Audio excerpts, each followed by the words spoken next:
Glória a Deus, mais uma das antigas, hein? Eu entendi também, igreja, que eu estou ficando velho mesmo, não tem dúvida, que essas músicas mais antigas têm mexido comigo a beça, impressionante, né? Ah, nada contra as músicas de hoje, né? Mas é que as músicas de antigamente, acho que os compositores de outrora gastavam mais tempo fazendo música, né? Hoje tem música de uma frase que repete 60 vezes e fica aí, sim, legal, tudo bem, tem gente que adora assim, mas quando tem aquela música que tem uma história, né, irmão? A gente viu que o cara se preocupou em- em compartilhar uma mensagem, uma música que adora ao Altíssimo, mas fala com aquele que adora também ouve, não é? Então essas músicas mexem demais com a gente, porque não toca só o coração, toca o cérebro também, e a gente louva a Deus por elas. Irmãos, hoje eu quero deixar uma palavra para cada um de vocês. Foi divulgada aí nas redes, cujo tema é Fora de Mim, resgatando o conceito do em si na experiência do filho pródigo.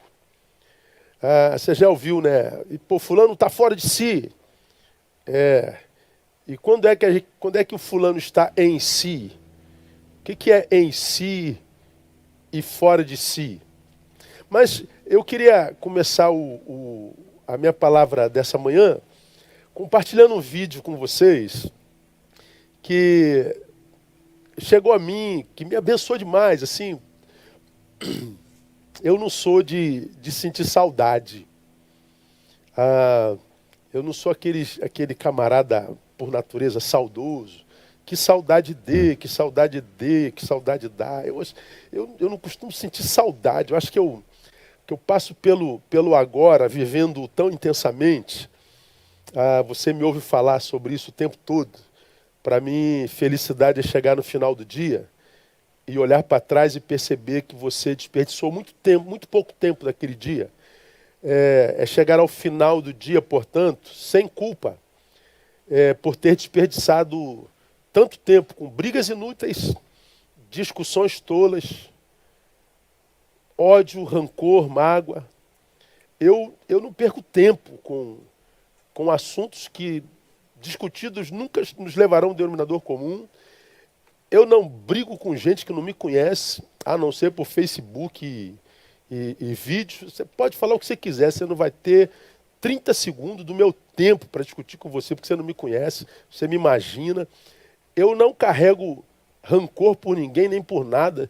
Se alguém me tocou, me aborreceu, ou ele disse a verdade, então eu não tenho por que me aborrecer, ou ele mentiu, também não tem por que me aborrecer, então não vou carregar mágoa dentro de mim de jeito nenhum.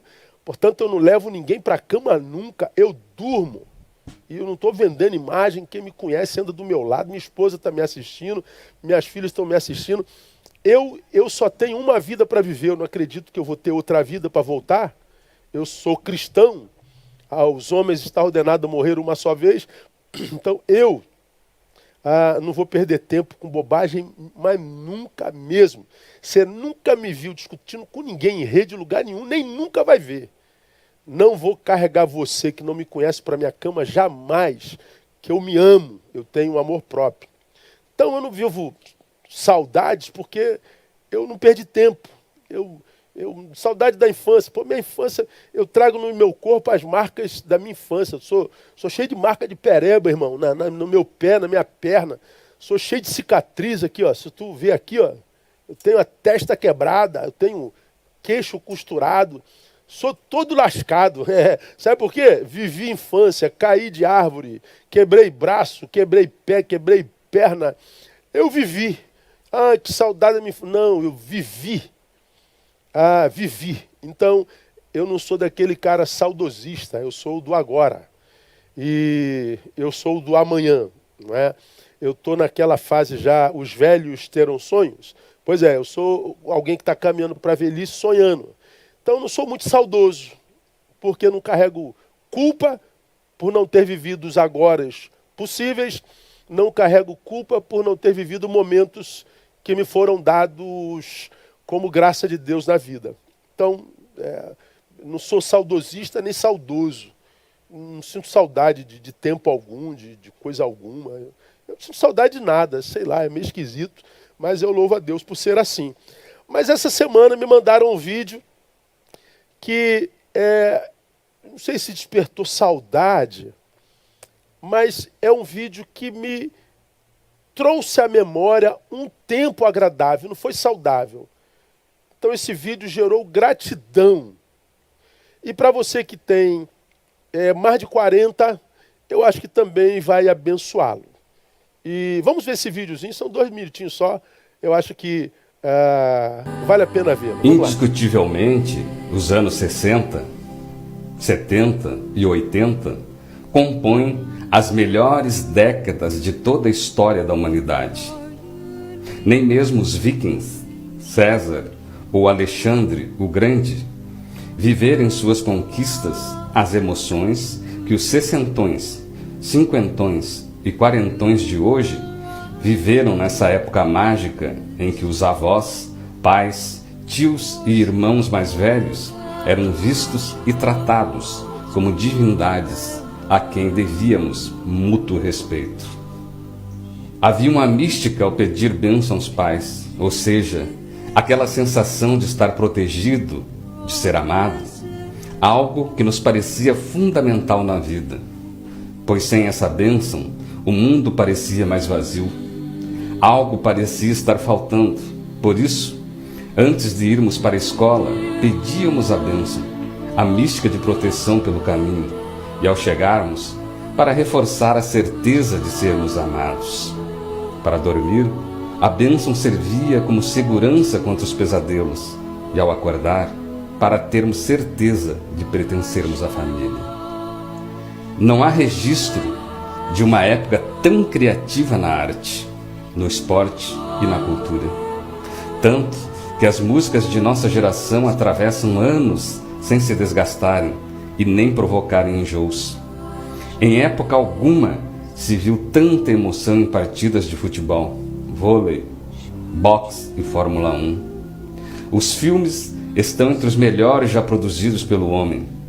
Sem falar que os programas de televisão cativaram pela inocência, o humor sem apelação e sem palavrões. Chaves e Mazzaropi que o digam. Estamos aos poucos deixando um rastro vazio no mundo, porque ninguém amou e ama tanto como nós amamos. Talvez o amor foi a capa mágica que nos protegeu de tantos perigos, aos quais éramos expostos ao brincarmos até tarde da noite no meio da rua, sem falar das viagens que fazíamos livres e soltos no interior do carro de nossos pais. Cabe ressaltar que braços engessados e dentes quebrados faziam parte da vida infantil. Creio que nós, os veteranos de hoje, vivíamos como deuses e não sabíamos. Banhos de chuva em meio aos raios que não se atreviam a cair perto de nós. Pontas de dedos descolados no futebol de pés descalços. Meninas brincando de casinhas, cozinhando-os em pequenos fogões improvisados. Brincadeiras de roda como a ciranda e bonecas de pano. Ah, como aquela inocência vivida por nós faz falta ao mundo infantil de hoje, tão erotizado, adultizado e narcisista. Sobrevivemos e aqui estamos, testemunhando a destruição do legado de nossos pais e avós, que dia após dia está sendo esmagado pelo rolo compressor do progresso.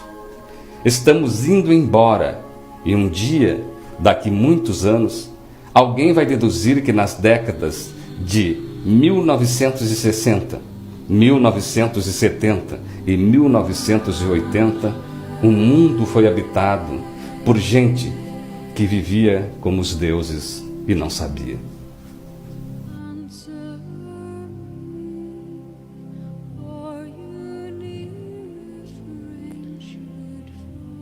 E aí? É emocionante ou não é? Para você que é da década de 60, 70 e 80. Cara, impressionante como esse vídeo mexeu comigo assim.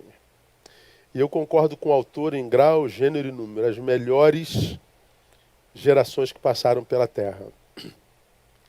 Uma geração que teve infância, que tinha direito à rua, que viajava nos carros sem cinto de segurança, sem estar preso, sem nada, que tomava banho de chuva, que brincava de licença cascudo, que não era, como disse o autor, erotizada, adultizada.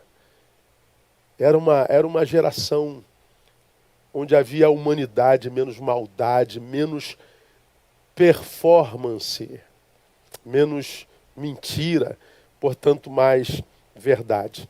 Os que não são dessa geração nunca entenderão, eles não viveram aquilo e não carregam isso em memória. Então, o referencial deles é a pós-modernidade. Eu acho que essa bendita pós-modernidade, ela chegou e acabou com tudo isso. Estou dizendo que ela não presta? Não, estou dizendo que ela tem seus valores. Mas seus valores não são humanos. São tecnológicos, são de outras vertentes. Não é o que eu quero conversar nesse momento. Pois bem, para você que viveu isso aí, e olha para o que a gente é hoje, irmão, para o que o outro se transformou em nós, se transformou para nós, essa brigalhada, esse desrespeito, esse xingamento, essa desonra, essa inverdade, esse modus vivendi. Será que a gente pode dizer, irmão, que a gente está vivendo racionalmente hoje? Será que cada um de nós está em si? Será que nós não estamos vivendo assim, fora de nós?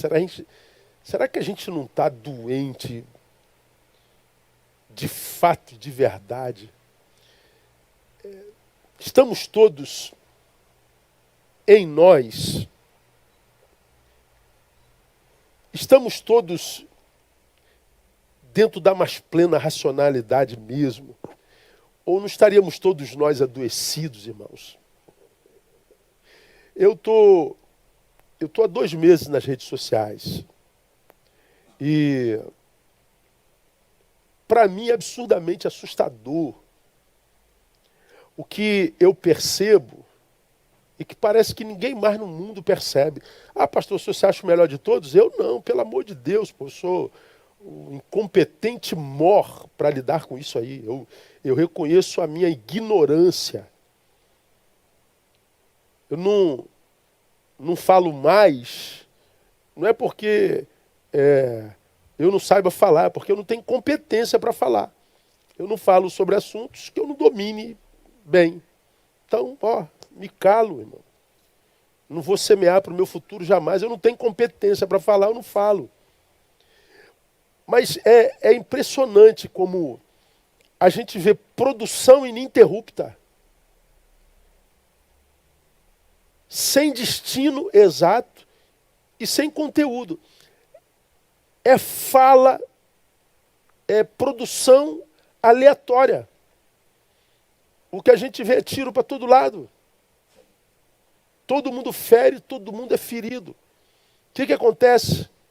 Está todo mundo ferido, produzindo, gerando doença, porque a gente produz o que nos habita, e colhe mais doença ainda.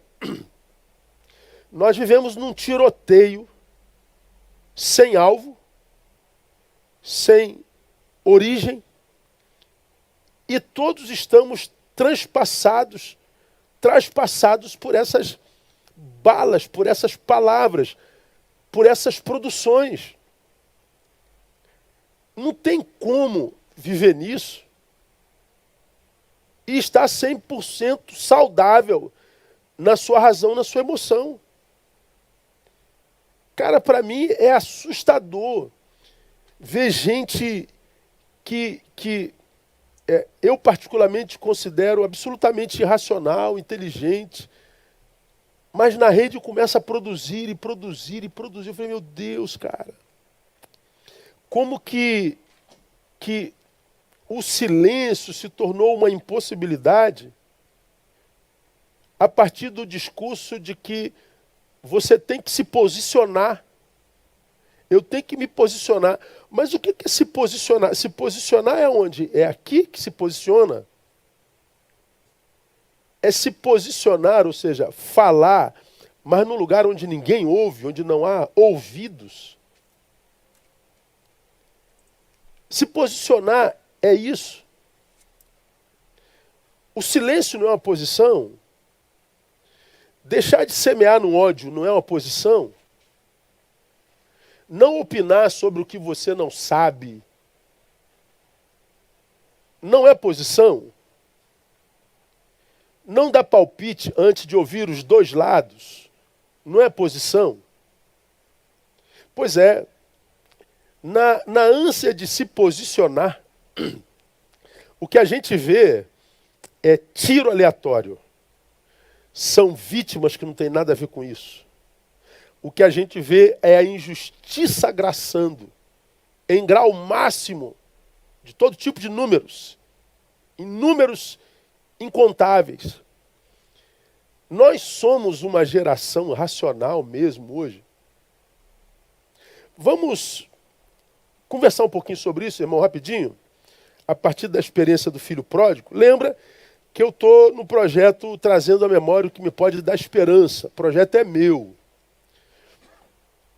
Como a vida é nossa, a gente absorve o projeto que a gente quiser, não é? Cada um vivendo a própria vida. Eu tenho tentado trazer à memória o muito que Deus já nos deu e que nos deu suporte, foi alicerce para nós em momentos angustiantes da nossa história, o que Deus já nos revelou em momentos absurdamente dolorosos na nossa história e que naquele momento foi fortaleza do Altíssimo, que sendo trazido à memória de novo, continua sendo fortaleza e alicerce. Nos livra de enlouquecer, nos livra de adoecer e produzir na doença, e, portanto, ser um atirador irracional e produzir feridas em gente que a gente nem conhece e que produziu enquanto ferida, volta para nós como doença ainda piorada. Trazer à memória o que nos mantém saudável no mundo de loucos. Tem sido o meu projeto na quarentena. E nessa manhã não será diferente. Eu e você conhecemos a história do filho pródigo, não vou repeti-la. O garoto chega aos 18 anos. Acredita que já sabe tudo, que está pronto. Chega perto do pai e diz: pai, dá-me a parte dos bens que me cabe, porque eu estou, numa linguagem bem contemporânea, vazando. Não quero mais saber de dar a satisfação da minha vida, não quero mais trabalhar na sua empresa, não quero mais ter horário para voltar para casa, eu não quero mais limites, eu não quero mais responsabilidades, eu quero liberar geral, eu quero fazer o que eu quiser da minha vida, eu já estou pronto, eu estou maduro, eu sei o que quero para mim. Inclusive, estudei as leis do nosso país, descobri que eu tenho direito à herança em vida, então não quero papo, me dá meu dinheiro que eu estou indo embora. Assim. O texto diz que assim foi. Diz o texto, repartiu, pois, o pai os seus haveres. Deu para o moleque, e o moleque, foi embora. Foi para uma cidade distante, diz a palavra, está lá em Lucas capítulo 15, ele gastou os seus haveres dissolutamente. Ou seja, sentou à mesa, botou bebida, e quando você bota bebida na mesa, o que você atrai? Amigos, compadres, parceiros, brothers. E ele então fez muitas amizades. Estou pagando. E ele foi botando uma garrafa em cima da outra. Todo mundo foi bebendo, todo mundo foi se alegrando, todo mundo foi fingindo que estava feliz. Mulheres chegaram, mulheres lindas, mulheres disponíveis. E esse moleque então disse: caramba, que decisão acertada. Arrebentei a boca do balão. Olha o que eu estava perdendo. Quantos amigos, quantas mulheres, quanta alegria, quanto baile, quanta balada, quanta festa. Ele achou que era mais amado do que o pai por aquelas pessoas. Ele achou que era mais querido do que pelo irmão, por aquelas mulheres. Ele achou que felicidade era aquilo ali. Até que o dinheiro acaba, né? Se o dinheiro acaba, acabam as bebidas. Quando acabaram as bebidas, o que acabou simultaneamente? As amizades. Os amigos foram embora, a mulherada vazou, todo mundo sumiu. E esse menino que se julgava amado, que se julgava cabeção para administrar a própria vida, se percebe sozinho, começa a passar fome, começa a ser humilhado. Recessão era a realidade do momento, ele não consegue emprego, até que ele bateu na casa de uma pessoa que criava porcos e que a este ele pediu um emprego. E o criador de porcos falou, cara, eu não tenho um emprego para você. Se você quiser criar os porcos, cuidar dos meus porcos, você pode. E qual o salário que o senhor me dá? Não, não dou nada, você come o que o porco come. E lá foi o filho pródigo comer o que o porco comia. Porque quando a gente está morrendo de fome, a gente se permite muitas coisas que com barriga cheia a gente jamais imaginaria se permitir. Quando ele está no meio dos porcos, ou seja, literalmente vivendo uma porcaria de vida, ele produz algo que me chamou a atenção, que está em Lucas capítulo 15, verso 17, que diz assim: caindo, porém, em si, disse: quantos empregados de meu pai têm abundância de pão e eu aqui pereço de fome? Olha só, caindo, porém, em si. Essa palavra foi que me chamou a atenção, irmão. Ele planeja por anos, imagino eu, a época de chegar aos 18 anos. Chega aos 18 anos. Imagina que está pronto. Analisa as leis do seu país. Descobre que tem direito à herança em vida. Chega perto do pai, pede-se dinheiro, vai embora. Curte, gasta aquela bolada de dinheiro dissolutamente, com mulheres e bebidas e falsos amigos. Mas só quando ele vai parar entre os porcos, ou seja, na porcaria de vida, que a Bíblia diz, caindo porém em si. Ou seja, se ele cai em si só lá na humilhação e dor, me faz entender que todo esse projeto de vida foi desenvolvida pelo jovem, estando esse jovem fora de si. Olha que coisa interessante, irmão. Bom, na minha concepção, toda vez que um filho apostata abandonou o pai, abandonou a família, nós estamos diante de uma desconstrução existencial. O pai aí é pai biológico, mas também ele simboliza o pai do céu, Deus. E quando um filho abandona o pai, o projeto do pai, o que acontece é uma desconstrução existencial. Ou seja, o que o pai tinha para aquele ser é anulado, é desconstruído. Porque aquele ser está dizendo, eu não quero mais o que o Senhor planejou para mim. Eu quero o que eu planejei para mim. Então o que Deus planejou para ele é desconstruído. Consequentemente, nós estamos diante do fenecer do projeto de Deus para um filho amado. Acabou, foi desconstruído. Por quê? Porque esse filho, que é a criação do pai, para quem o pai tinha projeto, Deus tem um plano para cada criatura.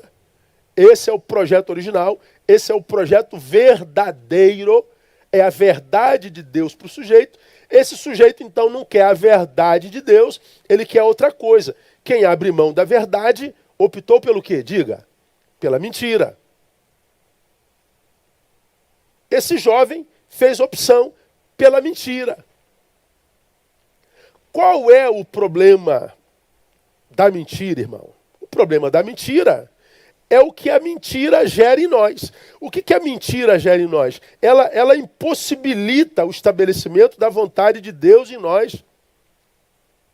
Não só impossibilita o estabelecimento da vontade de Deus em nós, como essa mentira, você vai se lembrar disso, ela reconfigura a nossa paternidade espiritual. Olha só o que eu vou lhe dizer. O que Deus tem para mim e para você, tem para mim e para você. Quando eu e você decidimos nos tornar outra coisa, o que Deus tem para mim e para você é anulado. Porque você não é aquilo que Deus sonhou. Você optou por sair debaixo do projeto de Deus. Então você intercepta o que Deus tinha para você. O que Deus tem para mim, tem para aquele que eu sou na presença dele. O que Deus tem para mim, para você, tem para aquele que nós somos no coração dele. O que ele sonhou. Mas como ele nos deu a liberdade de vivermos longe dele, porque nós optamos por essa distância, ele diz, então, Neil, respeitando o teu direito de ser o que você é, eu vou interceptar o que eu tenho para você, porque o que você é não é o que eu sonhei, você é uma mentira.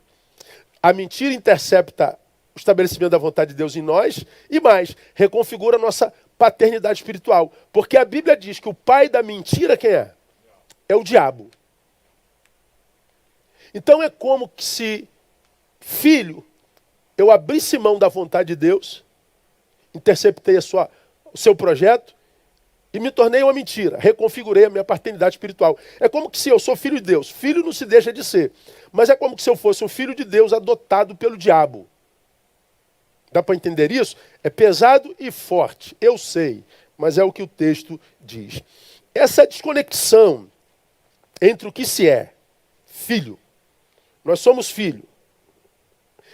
E a qualidade de vida que se vive, porcaria de vida, porque é o que nós vemos no filho pródigo, ele continua sendo filho daquele pai, continua. Aquele pai é fazendeiro, aquele pai tem propriedade, aquele pai criou esse filho, aquele pai alimentou esse filho, aquele pai tinha sonho para esse filho, mas esse filho preferiu, a despeito da vida que tinha de provisão, não está mais debaixo do projeto daquele pai. Continua sendo filho daquele pai, mas agora vivendo uma porcaria de vida.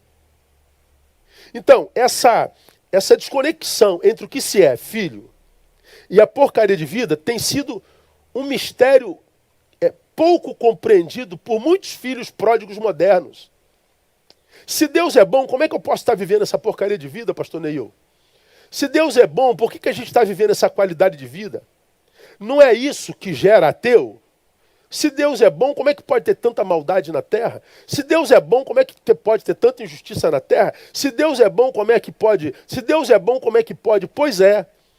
O que a gente não entende é que a prodigalidade moderna, os filhos pródigos modernos, não reconhecem que essa porcaria de vida não tem a ver com o que Deus é. Tem a ver com o tipo de filho que nós escolhemos ser. Está dando para entender até agora? Está dando para entender, Clebinho? Tá, não dá? Está difícil de entender? Não. Está claro, não está? Pois bem. Pensa, eu quero que você raciocine comigo. Raciocina. Quase sempre achamos que foi o pai que nos abandonou. Quase sempre achamos que é o pai que deixou de amar. Quase sempre, quando vivemos uma vida que não curtimos, que para nós é uma porcaria, não chegamos a comer alfarroba ou lavagem, mas nós não temos prazer nenhum na vida. Nós não temos alegria nenhuma, nós não temos esperança. Está aí o mar de suicidas.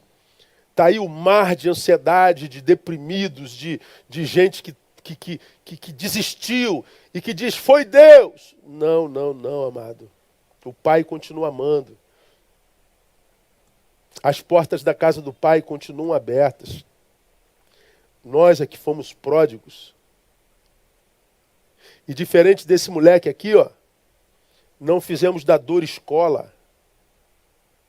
Nós não caímos em nós. O menino caiu em si, nós não. Só que nós achamos que nós não estamos fora de nós. Essa sociedade acha que é racional. Essa reflexão minha é muito tremenda, irmão. Vamos voltar para a história do menino. A pergunta é, em se tratando de uma escolha, porque não foi o pai que botou para fora, não teve litígio com o irmão, o texto não dá a entender que ele foi abusado pelo pai, injustiçado pelo pai, o pai usou sua mão de obra injustamente. Nada dá a entender a isso. Não diz que o moleque tinha um problema dentro. Ele tinha ânsia pelo que tinha fora. Só isso. Então, ele escolhe abandonar o pai. Ele escolhe abandonar a família. É uma opção. Essa escolha, essa opção, seria mesmo uma opção consciente, irmão? Pense comigo. Quebra-se um vínculo familiar. Rompe-se com a sua origem.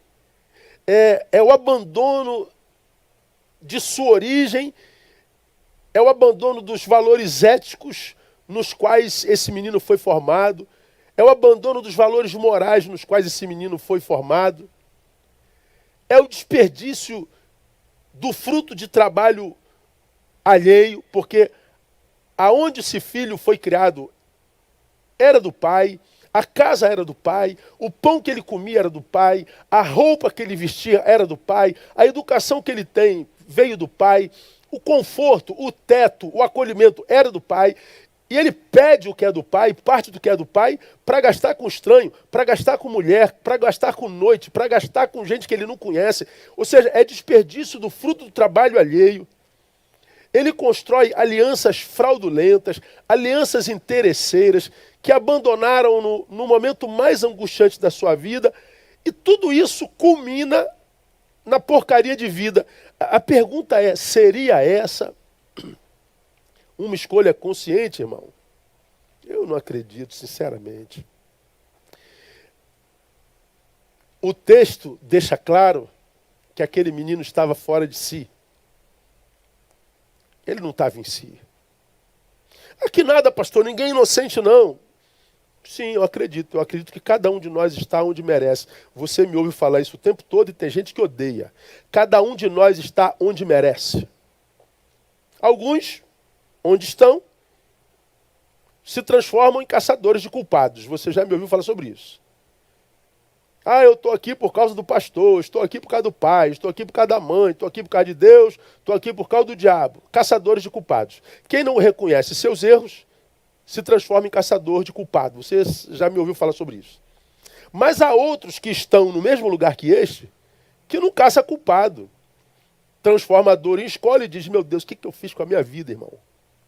Caindo, porém, em si, tem uma postura diferente na ambiência da dor e da porcaria. E por causa disso não permanecem lá. Agora, olha para a nossa geração, irmão. Diferente dessa do vídeo, que criança era criança, adolescente era adolescente, jovem era jovem, idoso era idoso. E nós vivíamos um equilíbrio que valia a pena ser vivido. A criança ia para a rua e brincava. Criança brincava. Criança não tinha acesso à pornografia. Criança não pintava a boca de batom, não usava saia curta. Criança não namorava, não era erotizada, não era adultizada. Adolescente era adolescente, irmão. Adolescente brincava de pera, uva, maçã, salada mista e morango. O morango era pornografia, era um beijo de língua. Você lembra disso? Lembra? Mas adolescente era adolescente. Quando a gente estava jogando futebol no campo, chegavam os adultos, o que os adolescentes faziam? Vazavam, irmão. Porque o adulto tinha autoridade sobre o adolescente, era um princípio. Mas quando o idoso atravessava o campo, o que os jovens faziam? Parava a bola, porque o idoso tinha honra sobre os jovens. Era um princípio. Era uma sociedade que não tinha lei, mas tinha princípio. A criança obedecia o adolescente, o adolescente obedecia o jovem obedecia o idoso. Parava tudo. Então era uma sociedade organizada. Tinha moral, tinha civismo. Hoje, nós vivemos enviesados, atravessados. Nós vivemos em rede, todo mundo se metendo na vida de todo mundo. É a criança xingando o idoso, é o jovem xingando o jovem, é o empregado xingando o patrão, é a ovelha xingando o pastor, é o pastor querendo lacrar, é cada um por si, cada um para si. Vivemos uma desconexão afetiva total. Estamos absolutamente sós. Nós estamos contaminados pela produção alheia. O que ele publica lá me adoece, e adoecido eu xingo a mãe dele, e eu me meto na vida de todo mundo se mete na minha vida, e a gente diz, eu estou me posicionando. Não, você está doente. Só não tem saúde para admitir tal doença. Vivemos uma loucura. Estamos mesmos em nós, irmãos? Você está em si?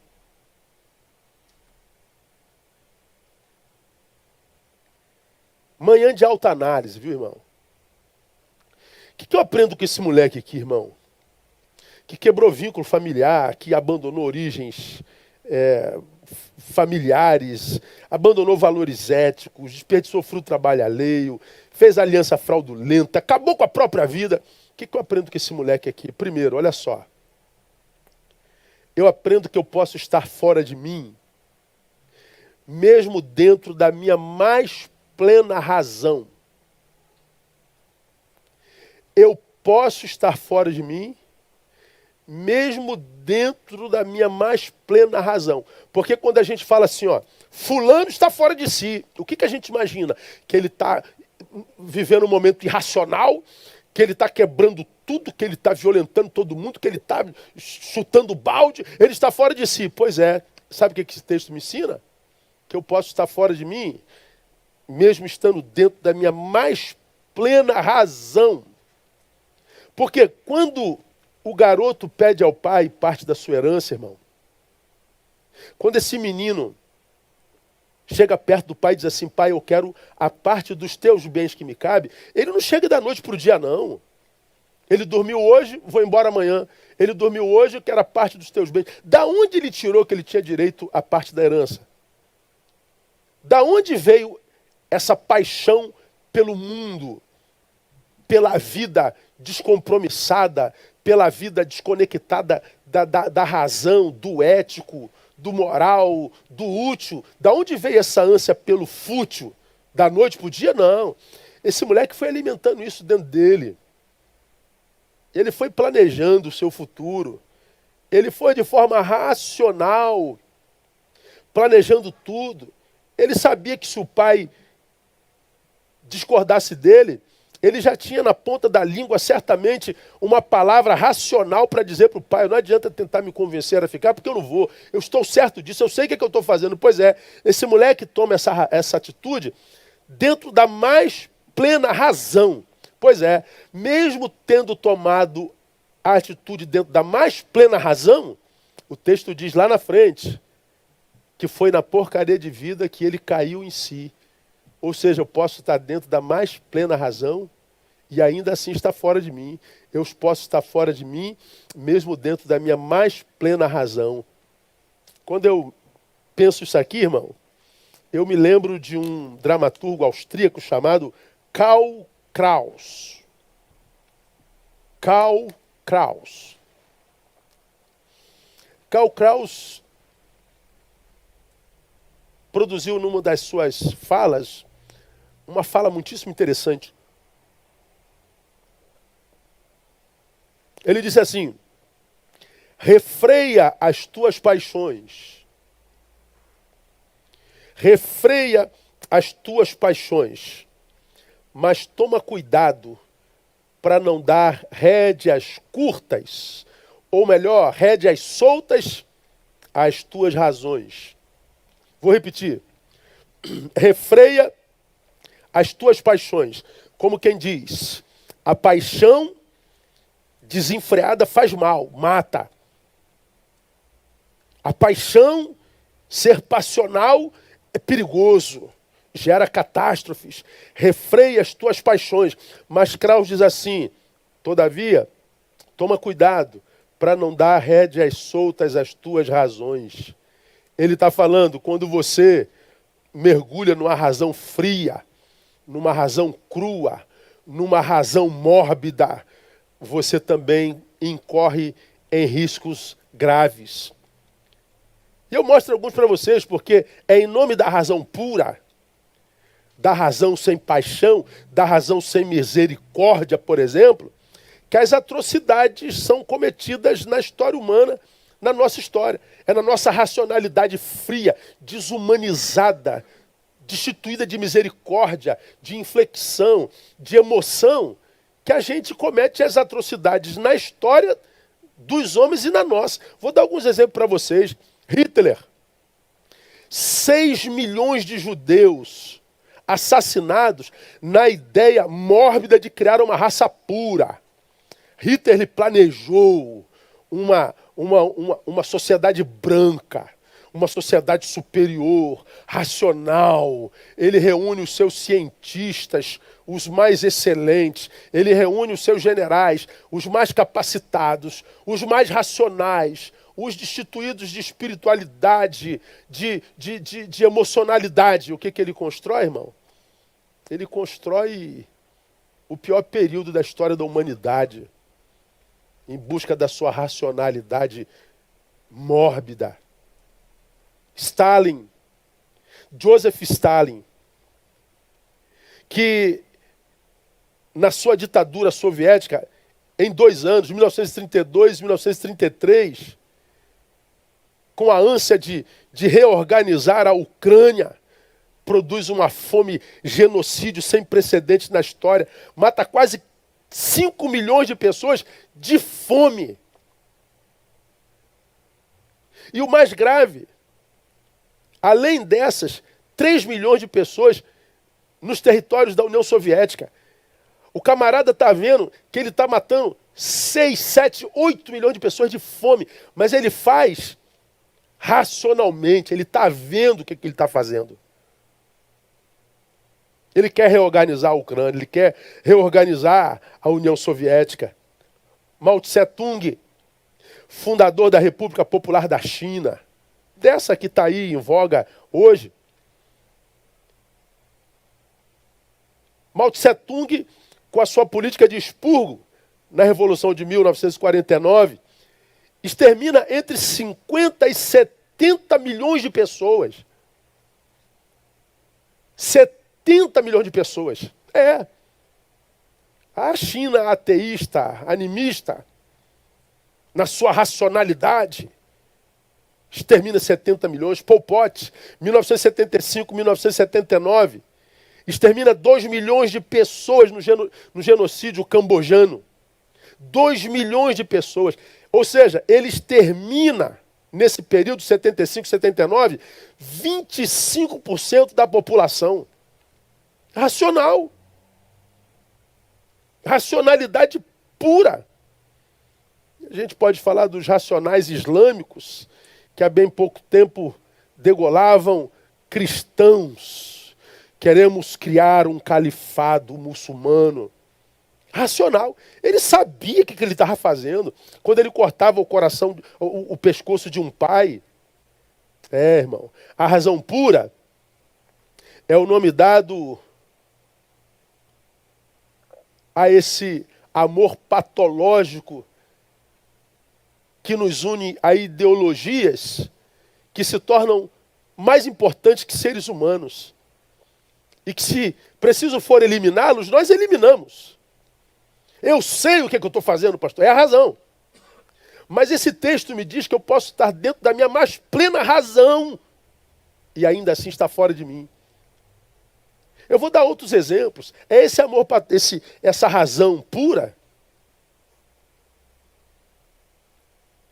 É o que a gente dá como nome também ao amor patológico, que leva, por exemplo, aquele homem que está casado há 20, 25, 30 anos.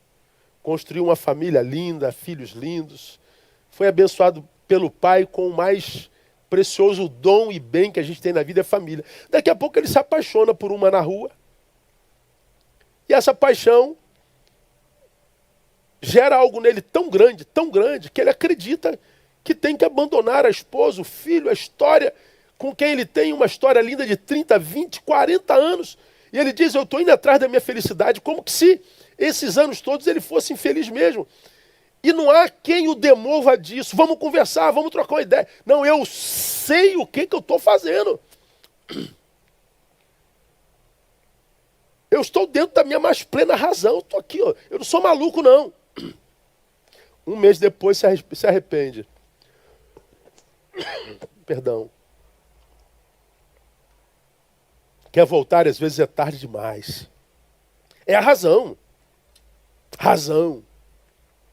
Pois bem, meu irmão, é essa razão que diz, eu não acredito num Deus que eu não possa entender, porque eu entendo de matemática, eu entendo de física, eu entendo de física quântica, eu entendo de astrologia, eu sou cientista, eu sou astrônomo, eu sou super sábio. Não existe outro Deus. Por quê? Porque você não entende, né, cara? Porque você não pode dissecá-lo, porque você não pode fazer uma autópsia dele.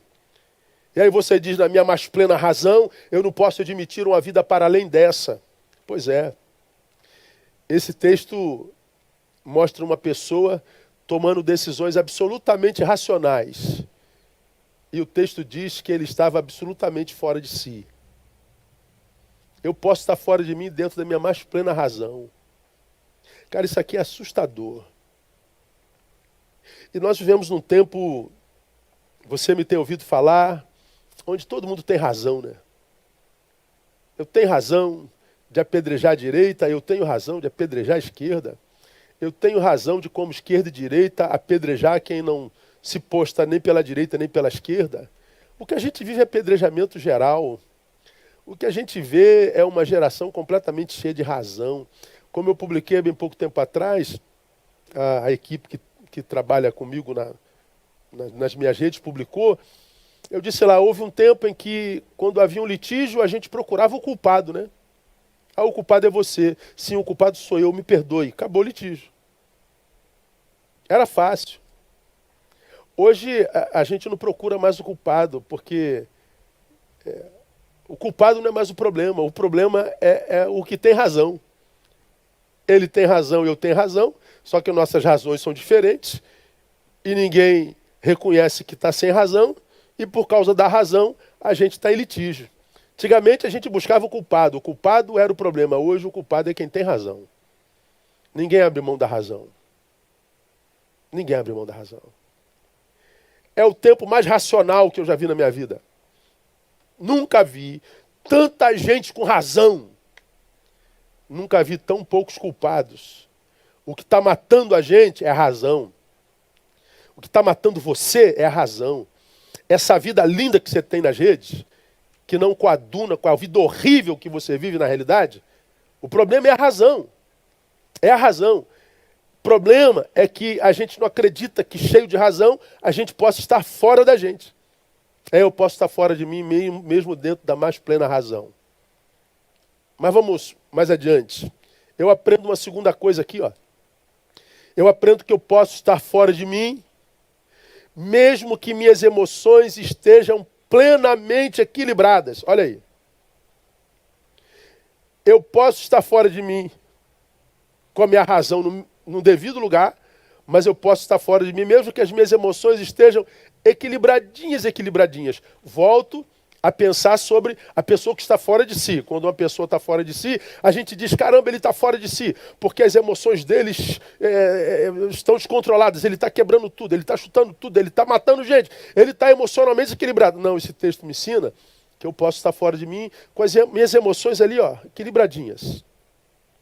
Veja só, irmãos, tudo que esse menino não foi é emocional. Ele chega perto do pai friamente. Coroa, é o seguinte, eu sei que eu tenho direito à parte da sua herança. Não quero papo, não quero discussão. Eu só quero o seu dinheiro, acabou, pai. É só isso. Está tudo pensado, raciocinado, está escrito. Sei para onde eu vou, tá tudo linkado, tá tudo certinho. Nada pessoal, tá ligado? Me dá o dinheiro e pronto. O moleque foi frio. Esse moleque foi gerado. Tudo que ele não foi, foi gelado. Tudo que ele não foi sentimental. Não há sentimento na fala. A fala é assustadora. O texto é claro. Chega perto dele e quer os seus haveres. Só isso. Não havia, olha só, ira. Não havia mágoa. Pai, eu estou indo embora porque eu estou irado com o Senhor, estou com raiva do Senhor. Eu estou indo embora porque eu estou magoado. Eu estou indo embora porque... Não existe mágoa, não existe ira. Não existe rancor do lado de dentro. Nem muito menos paixão do lado de fora. O texto não dá a entender que ele está apaixonado por uma menina e foi viver a vida dele. Não dá a entender que ele tinha um projeto melhor de vida, profissional do lado de fora. Não há nada de errado com a emoção desse moleque. Pelo contrário, irmão. O que havia nesse garoto, o que havia dentro dele, não eram mágoas, rancor, ira. O que havia era sonhos. Você feliz. Cadê lá? O que havia eram sonhos. O que haviam eram projetos, esperança. Vou ser feliz, vou bombar, eu vou me tornar o cara, eu vou ser melhor, Ele tinha projetos, ele tinha esperança. Na cabeça dele, irmão, o que havia era o desejo de uma vida melhor.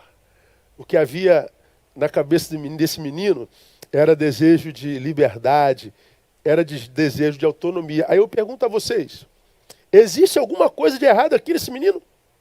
Nada, irmão.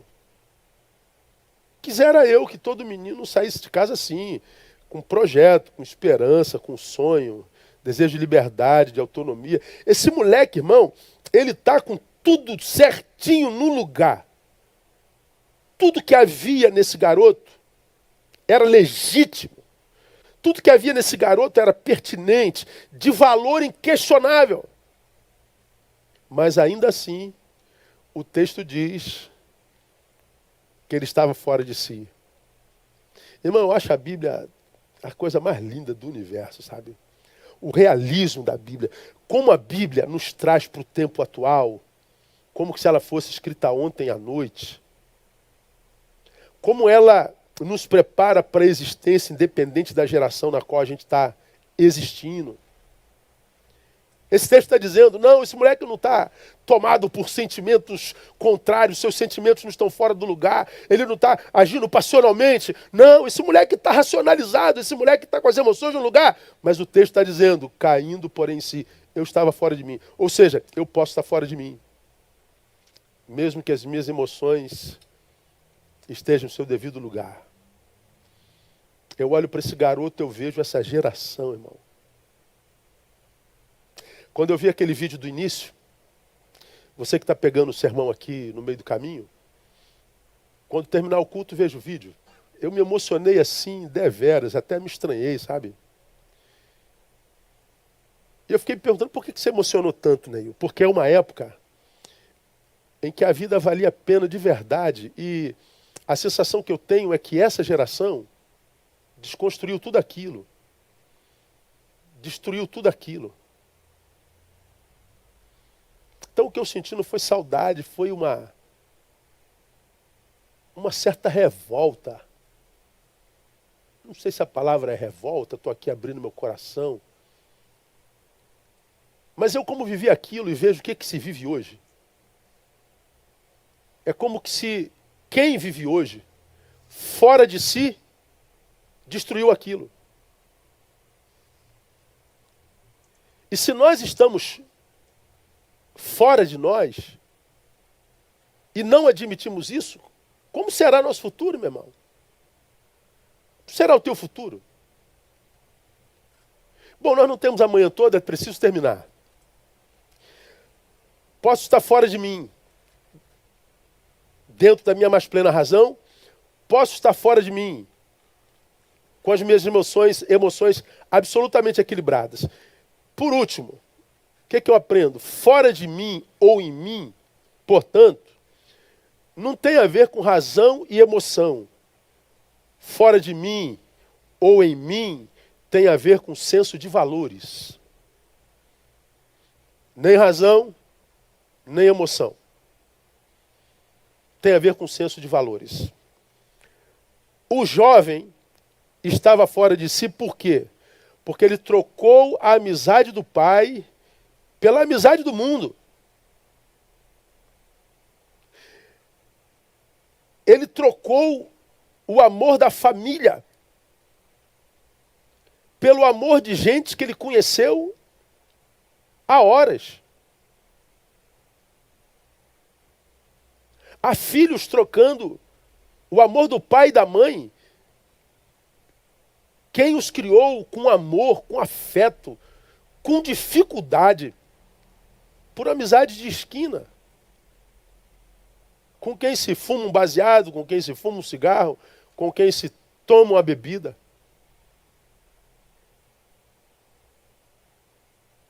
Gente que prefere um amor que sabe não é amor. É relação passatempo, troca essa relação passatempo, que depois de ter o tempo passado não melhorou nem um pouco, lá na frente vai descobrir que foi tempo desperdiçado, troca esse amor pelo amor da família, ou o amor da família por esse amor. Troca o amor da esposa, do marido, dos filhos, por esse amor de mundo. Você acha que o que você está fazendo com você é racional, cara? Você acha, minha irmã, que o que você está fazendo contigo é racional? Me digam. O que aquele filho tinha na presença do pai, por exemplo? Ele tinha pão, ele tinha vestes, ele tinha dormida, lugar de dormir, ele tinha trabalho, portanto utilidade, ele tinha afeto, família, comunhão, ele tinha utilidade, ele tinha significância. No pai, ele tinha achado o seu lugar no mundo, ou o lugar no mundo do qual ele construiria a sua jornada. Mas ele abre mão disso por uma aventura. Filhos têm que sair da casa do pai mesmo. Filhos têm que ir embora mesmo. Pais criam filhos para o mundo. O filho não tem que ficar na casa do pai para sempre. Embora os pais desejem, por causa dessa relação afetiva. Mas a natureza diz que nós criamos filhos para o mundo. Mas tem a hora de ir, tem o lugar para ir, tem com quem ir, tem como ir. E tudo isso nos é dado na presença do Pai. Como que um filho que abandona o pai pode achar que está bem? Como que você que abandonou a Deus pode achar que está certo? Como que você que abandonou a palavra pode achar que está dentro da sua razão? Se tinha toda a provisão, por que abandona o pai, amado? Do que se trata essa troca, irmão? Eu digo para você, é a troca de Deus por nós, no lugar de honra do nosso coração. Vou repetir. É a troca de Deus por nós, no lugar de honra do nosso coração. A gente tira Deus e senta no lugar dele. Agora, eu quero fazer a minha vontade, não a tua, Pai. A tua vontade não me interessa mais, interessa a minha. É a supremacia do si mesmo, que Jesus diz, deve ser negado no início da jornada com ele. Quer vir após mim, negue a si mesmo. Por que negue a si mesmo? Porque esse si mesmo, ele é absolutamente tentado a tomar o lugar de Deus na gerência da nossa vida. Quanta gente, irmão, acabando consigo mesmo, sendo o diabo de si mesmo, se auto-sabotando o tempo inteiro. Gente que deu um tiro na vida querendo ser feliz, mas o que encontra é a porcaria de vida. Gente que abandona o altar, a vocação, a razão pela qual nasceu, com sonho, com projeto, com sentimentos absolutamente honestos e pertinentes, mas acabam numa porcaria de vida, porque para viver isso, esse sonho, esse projeto, abandonou o pai. E lá diz, o pai é que me abandonou. Não foi não, filho. Você está fora de mim. Você está fora de si. Trocar Deus por si no lugar de honra do seu coração. No seu coração, no meu, em cada coração tem um trono. Esse lugar é de Deus. Esse lugar é do Pai. Busca o reino em primeiro lugar. Tudo mais vai para o seu devido lugar. Coloca Deus e o Pai no número 1, que todos os números vão para o seu devido lugar. Nada sai do lugar. A gente não chega na porcaria de vida jamais. A gente vai ter dificuldade na vida. A gente vai sentir dores na vida. A gente vai cair de vez em quando, mas não vai ficar prostrado. A gente não vai se encontrar com dores que sejam maiores do que aquela que a gente possa suportar. Mas porcaria de vida, jamais. Há um texto na Bíblia, irmãos, que eu acho assim muito legal. Aliás, tudo na Bíblia é legal. Mesmo quando ela nos traspassa como espada. Na Bíblia tudo é lindo, mesmo quando ela nos chicoteia. Quando ela nos disciplina como pai. Tudo na Bíblia é maravilhoso. Mas há um texto que diz assim, lá em 1 João 2,14. Eu vos escrevi, meninos, olha só, porque conheceis o Pai. Eu vos escrevi, pais, porque conheceis aquele que é desde o princípio. Eu vos escrevi, jovens, porque sois fortes, e a palavra de Deus permanece em vós. E olha o texto, olha o tempo do texto. Já vencestes o maligno.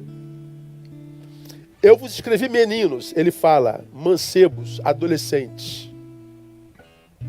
Esses adolescentes crescem. E aí mais à frente ele diz, eu vos escrevi, jovens. Ele fala com o menino, se revela ao menino. Esse menino cresce, vira um jovem, que agora conhece a palavra, porque Deus se revelou a ele. Esse jovem se transforma em pai. Ele escreve para o pai. Esse texto está falando de uma relação geracional, transgeracional. Ele escreveu para os meninos, ele escreveu para o jovem, ele escreveu para o pai. O menino se transformou em jovem, o jovem que se transformou em pai. E Deus continua falando com eles. Deus continua escrevendo para ele. Deus continua se manifestando a eles. E a esse jovem que virou pai, ele diz, a palavra de Deus permanece em vós e já venceram o maligno. Olha que coisa interessante. Vencer o maligno é simplesmente permanecer no pai. O que o filho pródigo fez? Abandonou o pai. O que tantos de vocês fazem? Abandonam o pai e acham que evoluíram. Você abandona o pai, você abandona a igreja, você abandona a palavra, você abandona a vocação e acha que ficou inteligente. Você abandona a razão da vida e acha que evoluiu. Não pode estar em si, pode, irmão? Então, derrotado à luz da palavra, independente do racionalismo, independente do emocionalismo, é todo aquele que abandona o pai. Derrotado é quem abandona o pai. Por que quem abandona o pai é derrotado à luz da palavra? Porque seu senso de valores foi tocado. Seu senso de valores foi mexido, seu senso de valores foi deformado. Em si ou fora de si, não tem a ver com razão ou emoção, tem a ver com senso de valores. Vamos terminar? Por que esse jovem estava fora de si? Porque pensou somente em si, desprezando o valor da família. Pai, eu estou indo embora, me dá dinheiro. Ele olha para o pai e vê um bolso. Ele olha para o pai e vê matéria. Ele não poderia ter chegado, pai, pô, pai, deixa eu trocar uma ideia com o senhor aí, eu tô com uns projetos na vida, pô, tô pensando dar um tiro aí na vida e mais além, será que o senhor não pode me patrocinar? Eu não quero ficar aqui na casa do senhor a vida inteira, eu não quero ser fazendeiro, eu quero ser outra coisa. Será que o senhor pode me ajudar? Pode me bancar por um tempo? Até eu arrumar um emprego maneiro? Vamos trocar, eu não quero ferir o senhor, sou muito grato. Olha, ele não podia fazer assim? Ele não podia se preocupar com o coração do pai? Ele não podia ser grato ao pai, à família? Podia. Mas ele não pensou na família, não pensou em ninguém. Eu quero ser feliz, eu quero me dar bem, dane-se todo mundo. Pois é. Eu estou fora de mim quando eu penso só em mim e não penso em mais ninguém. Pois é. Há um texto na Bíblia, 1 Timóteo 5,8, que diz assim: se alguém não cuida dos seus, especialmente dos da sua casa, nega a fé e é pior do que o incrédulo. Portanto, achar que existem amores, emoções, sensações mais preciosos e locupletantes, ou seja, que nos locupletam, que nos preenchem mais do que a família, somente estando fora de si, irmão. Você achar que existe alguém que te ame mais do que a sua mãe, que seu pai, só estando fora de si mesmo. Achar que pode viver um amor que seja mais importante do que o amor do pai, não, tem que estar fora de si. Você não pode estar em si. Então, meu irmão, eu acho que nós vivemos numa geração fora de si. E aí, pastor, o que a gente faz? Acabou? Estamos ferrados, como diriam os jovens? Não. A gente pode reconstruir, a gente pode voltar a si. Claro que pode. Como, pastor? Primeiro, arrependimento. Meu Deus, o que eu fiz com a minha vida? Estou aqui nessa porcaria de vida e os empregados de meu pai estão em casa, com seus familiares alimentados. Eu sou filho do dono e estou aqui passando fome. Meu Deus. O arrependimento é diferente de remorso, tá, irmão? Tem muita gente que não reconstrói porque ele é tomado por remorso, não por arrependimento. Quem se arrepende volta humilde. Pai, eu pequei contra o céu perante ti, eu já não sou mais digno de ser chamado teu filho. Me trata como um dos seus empregados, me dá um emprego, eu só quero um cantinho para estar.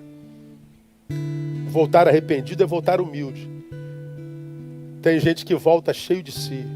Eu volto com condições. Eu volto se. Você não se arrependeu. Você está com remorso. Deus não restaura quem está com remorso. Deus restaura quem se arrepende e volta humilde.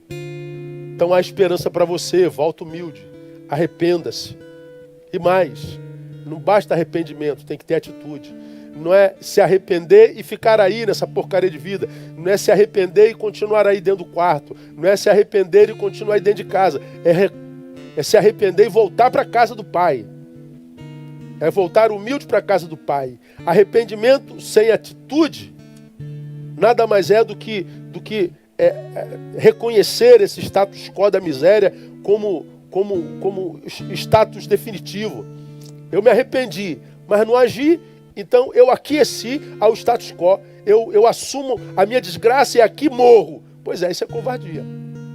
Então nessa manhã, irmão, se Deus fala contigo, caia em si, arrependa-se e volte. Porque você e eu vivemos no meio de uma geração que está fora de si. O que a gente vê aqui não pode ser normal, irmão. Mas se normatizou.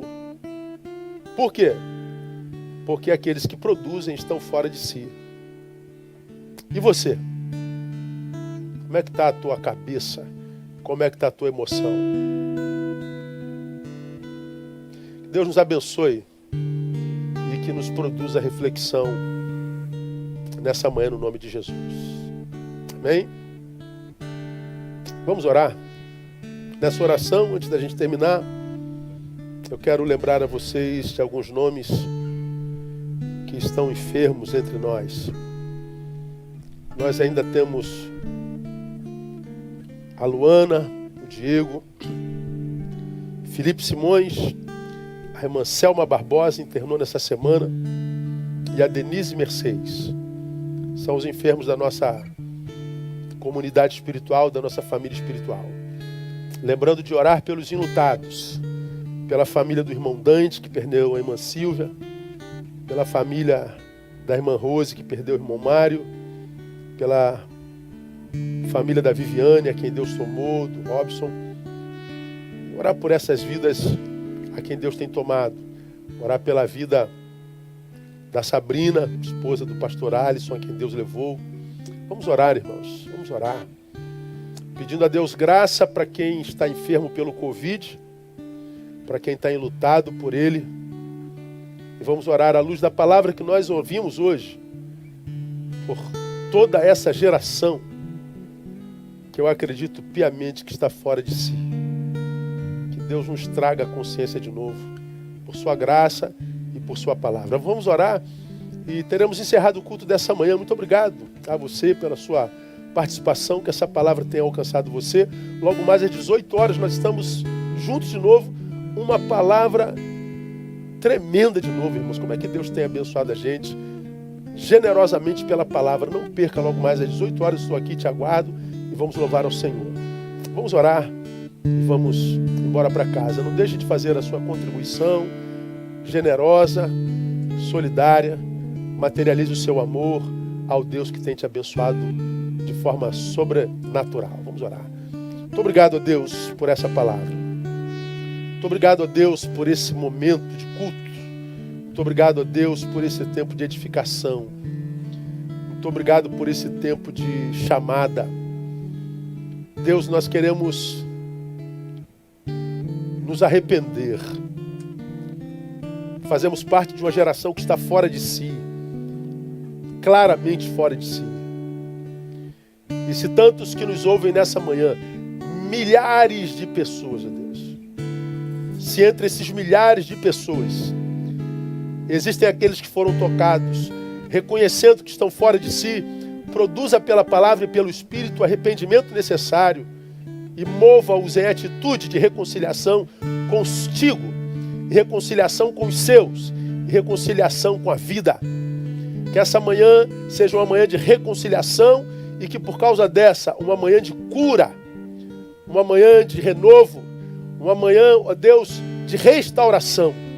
Muito obrigado por tua palavra, muito obrigado pelo teu amor, muito obrigado pelo realismo da tua palavra, muito obrigado porque ainda temos sensibilidade espiritual para entendê-la, para ouvi-la e para mudar diante dela.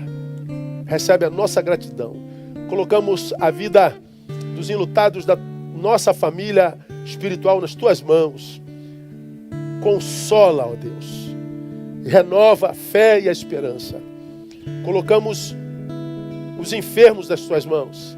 Seja Rafá para cada uma delas. Cura-os e devolva-os aos seus familiares no nome de Jesus. É no nome de Jesus que nós pedimos, Deus. E que a tua graça seja sobre nós todos os dias. Honra e glória tributamos ao teu nome, pelo poderoso, glorioso, incomparável e maravilhoso nome de Jesus. Amém e amém. Deus abençoe vocês. Vamos sair adorando ao nome desse maravilhoso Jesus.